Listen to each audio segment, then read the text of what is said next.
Do you believe it, that we are the ones we've been waiting for? Do you believe it that among all of us, we have everything it takes to meet every need we could ever imagine that we have? Do you believe it? Do you believe that we're born with a fire inside of us that guides us to the awakening that will lead to the fruitfulness of this demonstration in action, to this actualizing on our planet? Do you believe it?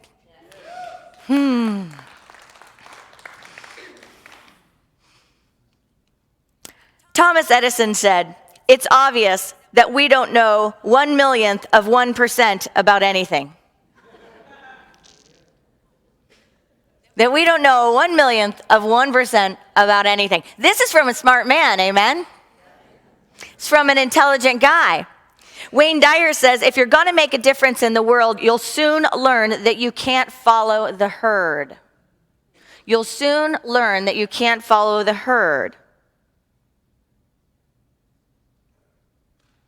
Robert Hyland, the late author, said, in the absence of clearly defined goals, we become strangely loyal to performing daily trivia until we become enslaved by it. So how do we put all of these contradictions together? What do we do with all of these paradoxes? What do we do with what we believe, or what deep down in our knowing we have a knowing of, and it fires us up, it fuels us, but then we have these outward ideas? Has anyone looked around to see any part of the world that seems anesthetized, seems asleep, seems like not to be vitally alive and awake and, following the highest guidance given to it? Seen any systems like that? Right? We don't always do the best with what we've got, do we? And we're not even always awake to supporting when we see the best shared, are we? Sometimes we're asleep to that. Part of the divine law is engaging the law of circulation. We're in the middle of a prosperity class, and one of the great things about a prosperity class is people get these principles, the principle of circulation, that it is an empowering stance to master finance, master money, master spiritual gifts to the degree that you have a spiritual practice that entitles you, that gifts you the power to be able to say, I share my good where I see spiritual nourishment shared. Where I see great good shared, I put it forth, and I'm a part of making that happen. I'm not asleep to that power, right? I'm not asleep to that power. I'm standing in my power, and I am creating. I'm creating. But it can be easy to fall asleep to it, and we see a lot of demonstrations and a lot of examples where it looks like there's not enough. It looks like there's a heck of a lot of problems going on in our world, and by the ideas of the human mind, a lot of them seem unsolvable, don't they? A lot of them seem catastrophic. I was having lunch the other day with a group of people that serve in the community. One is a nurse.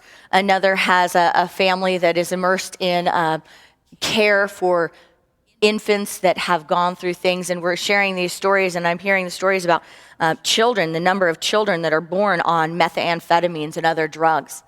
And that part of the process, with the nurses and everyone is taking them off. They're, going through withdrawal in the first days of their life. And that's the beginning to their life on this planet, is having that in their system. That's the beginning to their life on this planet, is already navigating, where's my home? Where's someone that will take care of me at the ages of 1 month, 3 weeks, 3 months. I mean, that just takes 1 second to go, oh my, where are we? What are we doing?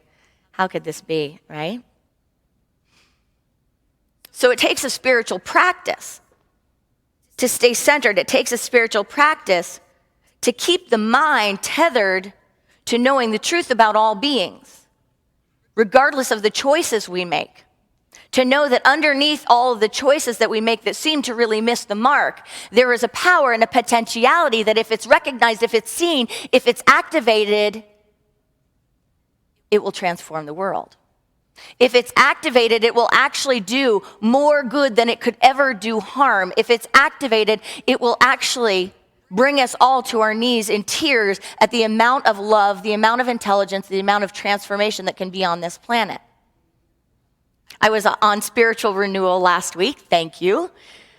And one of the things that I did during my spiritual renewal is I took myself out to this Ethiopian restaurant that I love. And I was there by myself having a mindful meal. And I got to the end of my meal, and I needed to take it home, the rest of it home. And so I did, as I always do, ask for a to-go container. And as I always do, being the environmentalist that I am, I said, do you have anything I could take it to go in that's not styrofoam? Because to me, it'd be better to let it go back to the earth than put it in styrofoam and have to throw that away. Because the food degrades. But the styrofoam is here for over 2,000 years. And sometimes I do a little funny thing like, I'm doing it for your kids so that it's not there, for them later in 2,000 years, whatever it is. But he said, that's cool. That's cool. And he went back to check out what he had, brought me some tin foil. And he kind of asked more about that. We started having this environmental conversation. And then he left again for the rest of the time, brought my bill. And then he came back and he said, I had a thought. Young man, he said, I had a thought. If styrofoam is going to be one of the only things, available in the future, like left in the landfills, and it's going to be here, right? He's like, what if it's the fuel of the future? He's like, maybe it'll be the fuel of the future. Maybe someone's going to invent how to use that for fuel. And he starts telling me the story. He's like, because I have friends that they live in a basement and they needed to insulate the basement. And so they got all this styrofoam and they insulated the whole basement with styrofoam. And he said, but styrofoam's made out of petroleum and there was a fire and it really catches fire. It really catches fire. And he just said, so I was thinking that might make you feel better, that if it is what's left over and it's still here, people will use it for fuel. And I said, that does make me feel better. I love you. I love you, and I love the brain and the mind with which you're thinking. I love that did not bring you down, but that brought you up. I love that you were not anesthetized to that conversation, go, oh, kooky, environmentalist, whatever.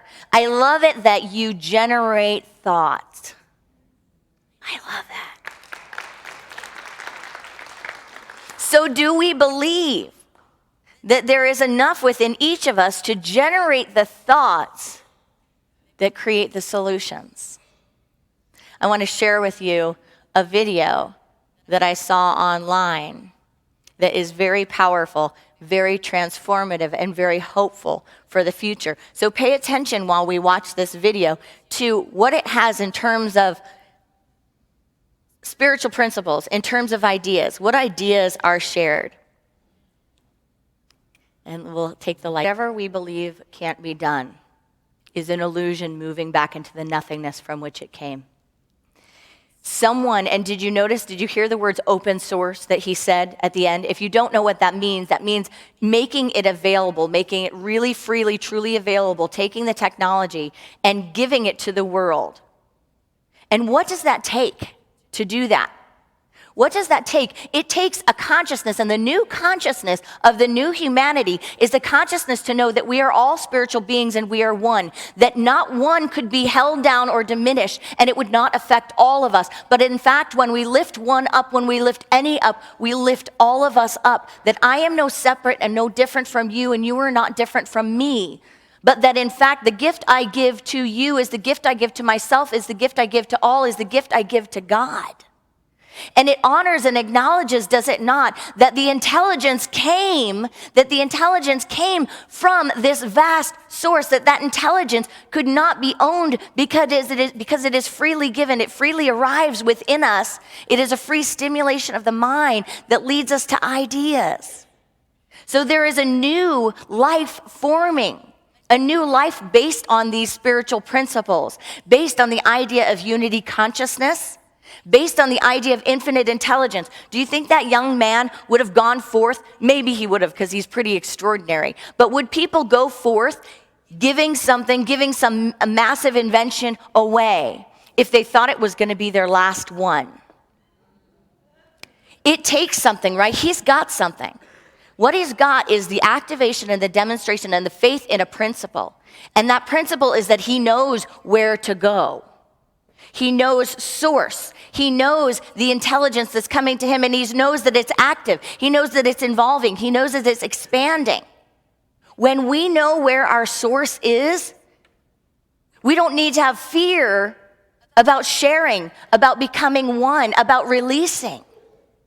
Because we can go back to those everlasting waters. We can go back and drink from the living water. And we are not separate from that intelligence, from that light, from that life. Max Planck said, I regard consciousness. He was the inventor of the originator of quantum theory. He said, I regard consciousness as fundamental. I regard matter as derivative from consciousness. We cannot get behind consciousness. Everything we talk about, everything we regard as existing postulates consciousness.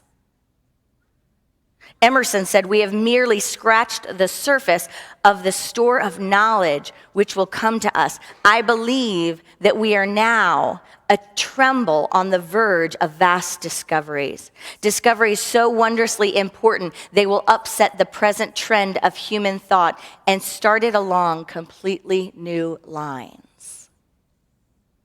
So what do we support then? What do we support in ourselves? What do we tune into? How do we follow this path of the awakened great experiment? How do we live life as an awakened great experiment? How do we live in that way? How do we support it when we see others living it? This young man has made a massive demonstration. A massive demonstration. Think about what might have happened in the minds of the companies and the corporates who were there listening to that. Right? To see someone so much younger, to see someone who could have whatever they wanted, name the number, and to see them stand in whatever you want to call it. I call it faith, clarity, principle. To stand in that principle and go, see this? This is how it's going to be done. I bet transformations happened. I bet major transformations happened. So what are some of the things that we can notice from this? What are some of the things that we can generate in ourselves, follow in ourselves, and support when we see them happening in our world? I think there are 3 guideposts to living this life of an inventor, of an explorer, of an expansive thinker. They are 1, a heart of compassion.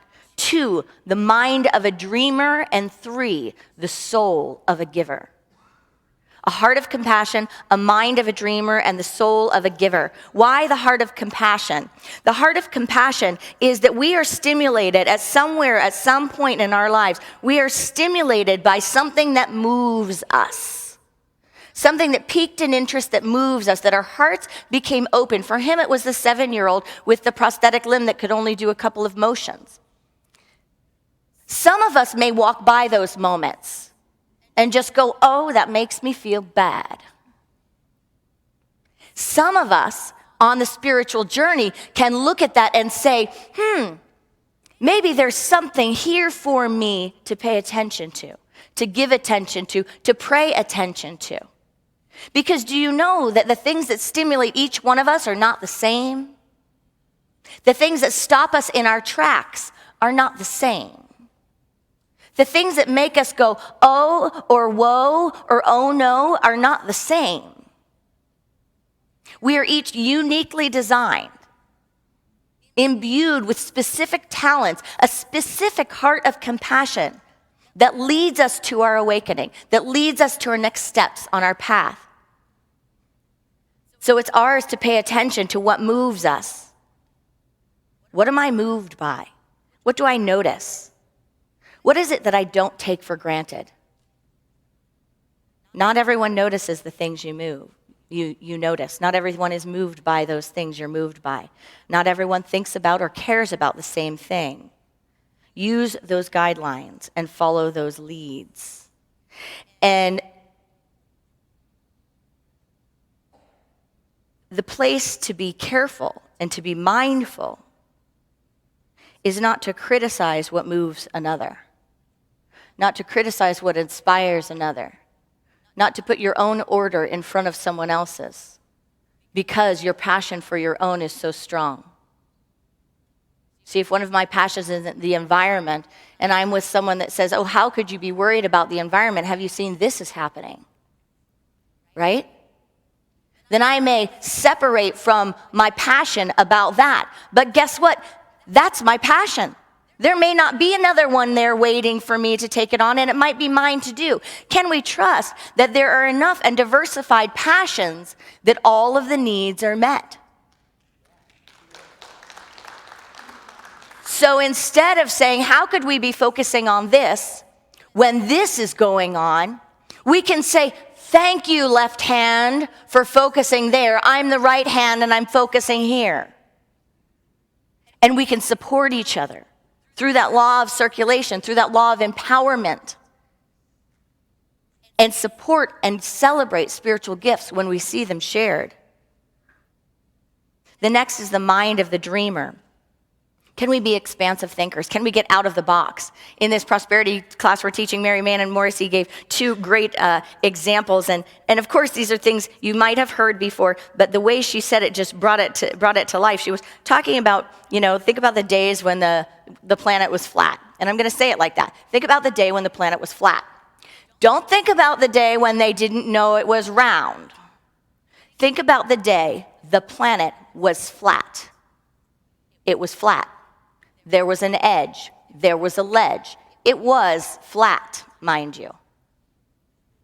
So think about what that caused. Think about what that consciousness and that idea that if this were what we now know as the globe, if this whole platform were the globe, here it is now and it's not. This is the earth. This is where we live. It's completely flat. Think about what that made me do as far as my expansiveness, as far as my adventuring, as far as my being a frontier woman, ready to expand, ready to move forward, to try out new things, to expand consciousness. If I knew it was flat, think about the terror of the edge, of knowing that if you go too far, you will go off the edge. Today, it's funny. Today it's silly, but then it was very real. And the people that kept thinking were the crazy ones. The people that pushed the edge were the dangerous ones. The people that said, I get it that we know that, but maybe there's something more, were the ones that thought out of the box and expanded awareness to a degree that we learned all sorts of things. We invented all sorts of things that otherwise could not have been invented if we had settled, if we had become anesthetized for that story of limitation. She also shared a story of the Wright brothers, that with the Wright brothers, they were doing all of their experiments and they're inventing and flying and trying, and that their father actually thought this. He thought that they should really cool it. They should really cool it. Because if God didn't make you with wings, you're not meant to fly. And there was some concern there, it sounds like. Some concern that it could be an ungodly thing against God. If you weren't born with wings, you're not supposed to be up there. So can we ask ourselves, what are the things that the dreamers today are dreaming that we may unknowingly be archaic in our thinking and think, well, that's reserved for God. God didn't make it like that. God didn't make it like that, so it must be wrong. Can we get to the mindset where the planet is flat, where we recognize that there are inadvertently, unquestionably, areas in our mind, areas in our thinking, areas in our creativity where we still think the world is flat, where we still think it's ungodly to fly? What are those places that we have stopped dreaming because we've thought, oh, that's reserved for God? We humans can't explore there. We humans can't ideate. And what is underlying the idea The idea that somehow we're not thinking with the mind of God, that somehow the intelligence that's thinking me, the intelligence that's birthing in this young man, that's birthing in you and me, is somehow separate from God consciousness. But consciousness underlies everything. So how could our thinking be separate from it? How could the passions, the ideas, the dreams be separate from the God intelligence existent in the universe? Let us stop separating ourselves, our minds, as if our passions, our intelligence, and our desires, which means of the Father, of the source, as if our desires don't equal God consciousness. You have no mind but the mind of God. You have no heart but the heart of God. You have no hands but the hands of God. The third is the soul of a giver. Are we willing to step into the new consciousness and giving a life of service, having our lives be open source, having everything dedicated to spirit, to the great unity consciousness? In 2 Corinthians 9:7, it says, each one of us must give as she has decided in her heart. It doesn't say that, it says he. As she has decided in her heart, not reluctantly or under compulsion, but for God loves a cheerful giver. So how do we become a cheerful giver? Because we're not called to go into this begrudgingly, reluctantly, or under compulsion. So how do we become a cheerful giver? Did he look happy? Did he look like, I'm about ready to rock their world? Here we go. How do we become a cheerful giver? We start by not seeing another as other. We start by changing and exchanging mine and theirs for ours. We start by becoming a global citizen. And even that is an archaic thought, isn't it? An intergalactic citizen, right? We live in an expansive universe, in an expansive field of consciousness. The soul of a giver is one that fully relies on source, knows its source, and is not afraid to give away, to circulate, because it knows where the storehouse is. It knows where it went to get it. It knows how to download the spiritual gifts, the inventions, the abundance, the ideas it knows are a currency of God. Ideas are the currency of God. And the cheerful giver knows this. The cheerful giver is one who knows how free they are and knows how freely the light comes to and through and as them, and lives a life of demonstrating and practicing that truth for others.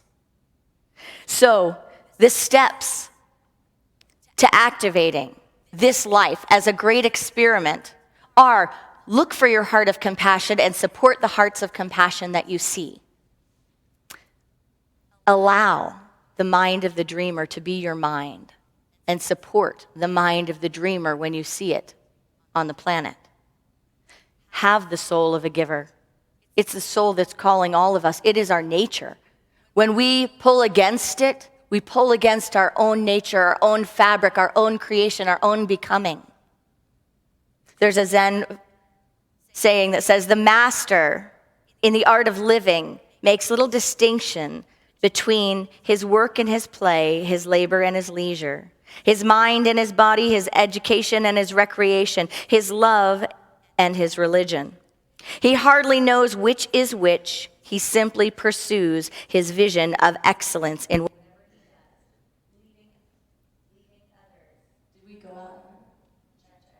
leaving others. He simply pursues his vision of excellence in whatever he does, leaving others to decide whether he is working or playing. To him, he is always doing both. Namaste.